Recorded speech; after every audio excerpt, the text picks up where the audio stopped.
توحید باری تعالیٰ کے بارے میں ایک بڑی دلچسپ حکایت ہے۔ ایک عالم دین تھے، ان کا گزر کسی راستے سے ہوا جہاں بیٹھ کے ایک بڑھیا جو ہے وہ چرخہ کاٹ رہی تھی۔ تو وہ عالم دین گزرتے گزرتے بڑی بی سے ان نے سلام کیا، چونکہ مسافر تھے ان کے پاس کچھ دیر کے لیے ٹھہر گئے۔ بڑی اماں نے جو ان کی حیثیت تھی اس کے مطابق ان کی تواضع کی، پانی دیا، کھانا دیا۔ تو جب وہ بزرگ، وہ عالم وہاں سے جانے لگے تو سوچا کیوں نہ اس بڑی اماں سے کوئی ایسی بات کر جاؤں کہ ان کا ایمان سلامت رہ جائے، کیونکہ ایمان اگر سلامت رہ گیا تو پھر سارا کچھ سلامت ہے، لیکن اگر سب کچھ بچ گیا، ایمان نہ رہا تو سمجھو سب کچھ ہی غارت ہے۔ تو اسی چیز کو مد نظر رکھتے ہوئے اس عالم دین نے اس بڑھیا سے مکالمہ کیا، کہنے لگے کہ اماں جی، آپ کی ماشاءاللہ اچھی خاصی عمر ہے، ذرا آپ میرے ایک سوال کا جواب دیں گی؟ اس نے کہا کہ سوال میں کیا اس کا جواب دوں گی، لیکن چلو پوچھو، اگر مجھے معلوم ہوا تو میں لازم آپ کو بتاؤں گی۔ تو کہنے لگے کہ ماں جی، اللہ رب العزت کے بارے میں، کہ ذات باری تعالیٰ کے بارے میں آپ کا کیا خیال ہے کہ رب ہے؟ تو وہ بڑی اماں جو تھی وہ بڑی دنا تھی، بڑی سلیقہ شعار تھی، اللہ تعالیٰ نے انہیں شعور کی دولت سے مالا مال کیا تھا۔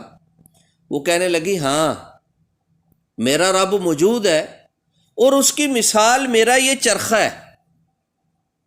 وہ عالم دین بڑے حیران ہوئے کہ اتنا بڑا مسئلہ میں نے پوچھا ہے اور بڑی سمپل سی مثال دے رہی ہیں۔ کہنے لگے اماں جی وہ کیسے؟ تو وہ بڑھیا بولی کہ بیٹا، یہ جو میرا چرخہ ہے یہ کسی کے چلائے بغیر چلتا نہیں ہے، اگر اس کو کوئی چلانے والا نہ ہو تو یہ حرکت نہیں کرتا ہے، چلتا نہیں ہے، اس کا کام ختم ہو جاتا ہے۔ تو بیٹا اگر میرا رب نہیں تو یہ ساری کائنات کیسے چل رہی ہے؟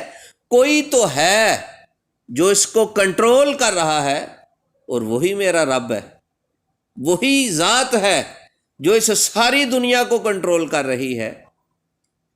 تو وہ عالم بڑے خوش ہوئے کہ جو میں چاہتا تھا مجھے مل گیا، کہ میں چاہتا تھا کہ ماں جی کا ایمان سلامت رہے۔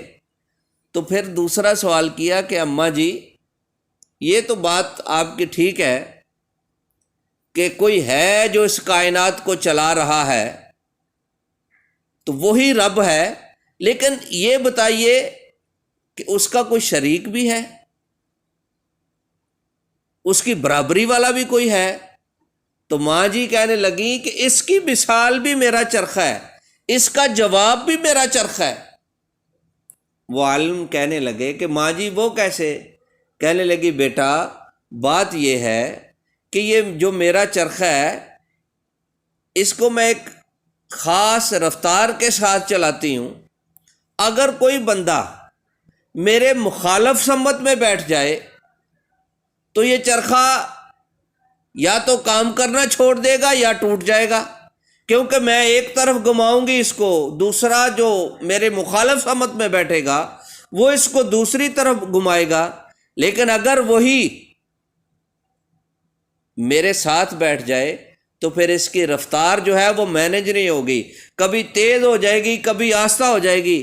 تو بیٹا، جب ایک چرخہ دو آدمیوں کے چلانے سے صحیح نہیں چل سکتا تو یہ کیسے ممکن ہے کہ اتنی وسیع و عریض کائنات اس میں اللہ کا کوئی شریک ہو؟